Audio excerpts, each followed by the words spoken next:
क्या है टॉपिक हमारा? इलेक्ट्रिक फील्ड फाइंड आउट करना है। क्या फाइंड आउट करना है? Electric field. किसका एप्लीकेशन है ये?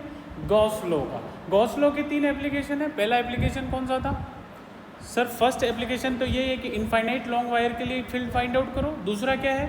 यूनिफॉर्मली चार्ज शीट के लिए फाइंड आउट करना है। और तीसरा वाला कौन सा है? स्पेरिकल शेल वाला, जो अपन आगे जाके कैलकुलेशन करेंगे। According to Gauss law, Gauss law हमारे को क्या कहता है? अकॉर्डिंग टू गॉस लॉ क्या कहता है?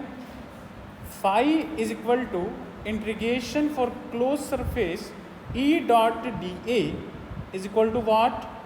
Q upon epsilon naught. और ये क्यू कौन सा होगा बच्चों? Inside the surface. कौन सा? Inside the surface. अब हम इसका पहला एप्लीकेशन देखने जा रहे हैं, जहाँ पे हमारे पास एक एल लेंथ का, कितनी लेंथ का? एल लेंथ का हमारे पास क्या पड़ा हुआ है? लॉन्ग वायर पड़ा हुआ है। इसके लिए हम इमेजनरी कौन सा सरफेस बनाने वाले हैं?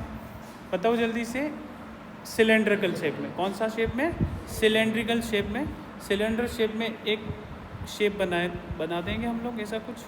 ये बन के तैयार हो गया आपके पास, जिसका रेडियस कितना होगा बच्चों? अगर अपन रेडियस निकालें तो r कितना होगा? r। इसका रेडियस कितना है? r। क्लियर? 3 सरफेस होंगे, एक सरफेस S1, एक सरफेस S2 और एक सरफेस S3। सर हमारे को क्या ध्यान रखना है?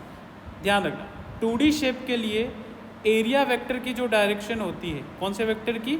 एरिया वेक्टर की डायरेक्शन। कितनी डायरेक्शन में कंसीडर करता हूँ? बोथ डायरेक्शन, इनर और आउटर दोनों। और परपेंडिकुलर होगी, वो तो मालूम है। एरिया वेक्टर हमेशा प्लेन सरफेस की क्या होता है? परपेंडिकुलर होता है। और 3D जो भी शेप है, 3D शेप का दूसरा नाम मैंने क्या बताया था आप लोगों को? Close surface. उसके लिए एरिया वेक्टर कैसा कंसीडर करूंगा वो बताओ मेरे को? एरिया वेक्टर हमेशा आउटर साइड वाला। कौन सा? आउटर, बाहर वाला। क्लियर हो गया? सर S1 के लिए एरिया वेक्टर की डायरेक्शन क्या होगी बताओ जरा? सर बाहर की ओर होगी ये। S2 के लिए कहाँ होगी? इधर होगी भाई, परपेंडिकुलर बाहर साइड। और S3 के लिए भी क्या होगी? परपेंडिकुलर बाहर की साइड। क्या रेड कलर में जो मैंने डिनोट किया वो दिख रहा है आप लोगों को? एरिया वेक्टर है। अब हम देखेंगे सर क्या इस पॉजिटिव चार्ज की वजह से जो इलेक्ट्रिक फील्ड लाइन होगी वो कैसे होगी? देखो अपन ड्रॉ कर रहे हैं इसको, इस टाइप से होगी इलेक्ट्रिक फील्ड लाइन। ठीक है, ये इलेक्ट्रिक फील्ड लाइन है। सर इसी डायरेक्शन में होगी ऐसा ज़रूरी है क्या? नहीं, इस डायरेक्शन में भी हो सकती है, क्योंकि वो एक लॉन्ग स्ट्रेट वायर है, बहुत डायरेक्शन। ठीक है, इलेक्ट्रिक फील्ड। अब आप मेरे को क्लियर करो, S1 के लिए एरिया वेक्टर और E के बीच में जो एंगल बन रहा है वो कितना बन रहा है? Theta equal to 90 degree. S2 के लिए भी कितना बन रहा है? 90 डिग्री। और S3 के लिए एंगल कितना बन रहा है? 0 डिग्री। बस यहाँ से खेल स्टार्ट होता है। अब गॉस लॉ लगा दो सर, लगा देते हैं। Integration E dot d A is equal to what? Q upon epsilon naught. अब कितने सरफेस है मेरे पास? 3 सरफेस है, तो तीनों के लिए लेंगे sir integration S1 E dot d A plus integration S2 E dot d A plus integration E dot d A for S3। Clear हो गया यहाँ तक? Equal to Q upon epsilon. बच्चों डॉट हटेगा तो cos theta E d A. S1 के लिए cos theta कितना था? 90 डिग्री। प्लस S2 के लिए कितना है? 90 डिग्री। और S3 के लिए कितना है? कितना डिग्री? 0 डिग्री। तो कॉस 0। बहुत बेसिक है। कॉस 90 की वैल्यू कितनी होती है? यहाँ कहीं लिख दो sir, cos 90 equal to what? 0। और कॉस 0 इक्वल टू वॉट? 1। तो ये दोनों तो हो गए 0, ये भी गया, ये भी गया। क्या बचेगा केवल बताओ? E d A equal to Q upon epsilon naught. यही बचेगा सर ई डी ए। और कौन से सरफेस के लिए बचा हुआ है? S3 वाला। E बाहर आ जाएगा क्योंकि कांस्टेंट है। ठीक है, हम E को तो हमारे को फाइंड आउट करना है। अंदर क्या बचेगा? D A equal to Q upon epsilon naught. बच्चों डी ए का इंटीग्रेशन क्या हो जाएगा?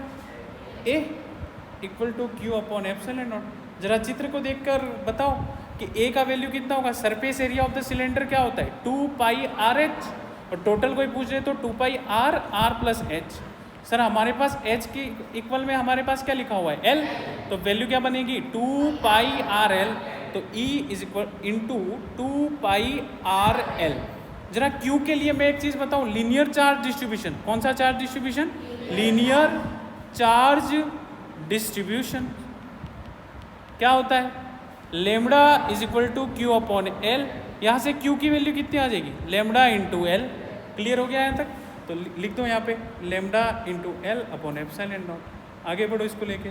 सर ई को अकेला करो, ई की वैल्यू हमारे को फाइंड आउट करनी है, lambda L upon 2 pi R L epsilon not. क्या कटेगा बताओ जल्दी से, एल से एल कट गया, क्या बचा, ई इज इक्वल टू, थोड़ा जमा के लिखे अपन इसको, लेमडा अपॉन आर और आगे क्या रह जाएगा 2 पाई एप्सिलॉन नॉट। तो ये 2 पाई और एप्सिलॉन नॉट। थोड़ा सा अपने को थोड़ा बैक चलें तो सर ऊपर और नीचे 2 से मल्टीप्लाई कर देते हैं। मल्टीप्लाई करने पे क्या बनेगा देखो जरा, ऊपर तो बन गया 2 लेमडा, नीचे बनेगा आर तो है ही 1/4 पाई एप्सिलॉन नॉट। आप 1/4 पाई एप्सिलॉन नॉट को पहचानते हैं? बिल्कुल पहचानते हैं सर। किसके इक्वल है ये, के वैल्यू भी याद है आपको, तो याद है, newton into metre square upon coulomb square. तो कर दो सर इसको। तो E इज इक्वल टू क्या बन के आ गया आपके पास 2 के लेमडा अपॉन आर। ये आपका इनफाइनाइट लॉन्ग वायर के लिए गाउसियन एप्लीकेशन है। ध्यान ये रखना है कि इसमें हम इमेजनरी सरफेस कौन सा लेते हैं, सिलेंडर। और अगर E और R का रिलेशन देखें तो इन्वर्सली प्रोपोर्शनल दिख रहा है, तो ये आपका ग्राफ बन गया, ये E ये R ऐसा कुछ ग्राफ। समझ में आ गया? क्लियर? चलो।